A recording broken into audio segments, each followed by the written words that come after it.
Organisation of Islamic countries, இஸ்லாமிய நாடுகளின் கூட்டமைப்பு இதை எதிர்க்கிறது. சீனா, அமெரிக்கா போன்ற நாடுகள் பட்டும் படாம தான் பேசுறாங்க. எல்லாரும் மொத்தமா புத்திமதி சொல்றாங்களே ஒழிய வரிஞ்சு கட்டிட்டு வந்து இந்தியாவுக்கு யாருமே ஆதரவு தெரிவிக்கல. இஸ்ரேல் மட்டும்தான் தெரிவிக்கல. பாகிஸ்தானே அவங்க குற்றம் சாட்டல. பாகிஸ்தானே அவங்க குற்றம் சாட்டல. இஸ்ரேல் ஒண்ணுதான் இந்தியாவுக்கு பின்னால் நிற்குது. இஸ்ரேல் ஆதரவை வச்சு நீங்க ஒண்ணுமே பண்ண முடியாது, ஞாபகம் வச்சுக்கோங்க. ஆனா என்ன சார், இஸ்ரேல் மாதிரியான அட்டாக், இஸ்ரேல் மாடல் அட்டாக் முட்டாள்தனத்தை மிச்சம். ஓய்வு பெற்ற ராணுவ அதிகாரிகளே இப்படி எல்லாம் பேசுவது முழு முட்டாள்தனம். அதாவது இஸ்ரேலோட ஆதரவு என்பது உங்களுக்கு வேறு பல பிரச்சனைகளை கொண்டு வரும். இன்னொன்னு, நீங்க சொல்லி வச்சிருக்க அளவுக்கு இஸ்ரேலோட அந்த ராணுவ திறமைகளும் அந்த தொழில்நுட்ப வளர்ச்சியும் முழுக்க முழுக்க அமெரிக்காவை சார்ந்தது. ஒரு 30 நிமிடம் அமெரிக்காவோட ஆதரவு இல்லைன்னா இஸ்ரேல் வந்து ஈரானாலையும் மற்ற நாடுகளாலையும் துவம்சம் செய்யப்படும். ஞாபகம் வைத்துக் கொள்ளுங்கள். இஸ்ரேலுக்கு தொழில்நுட்பம் இருக்கு, எல்லாம் ஒத்துக்கிறேன் நான்.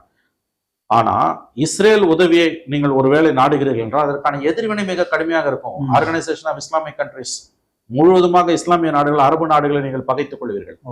காசால, பாலஸ்தீனத்துல இஸ்ரேல் செய்யக்கூடிய காரியங்களை பாகிஸ்தான்ல இந்தியாவால செய்ய முடியாது. ஏன்னா அது பாலஸ்தீனம் என்பது ஒரு நாடுன்னு பெயரளவுல தான் இருக்குது.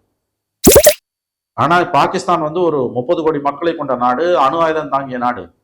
நீங்க இஸ்ரேல் அங்க செய்யறத நம்ம இஸ்ரேல் உதவி, நேற்று ஒருவர் பேசுகிறார், ஒரு ஓய்வு பெற்ற ராணுவ அதிகாரி, இஸ்ரேல் உதவியோட நம்ம அணு ஆயுத தாக்குதல் நடத்தலாம். எனக்கு நான் பேரதிர்ச்சிக்குள்ளானேன்.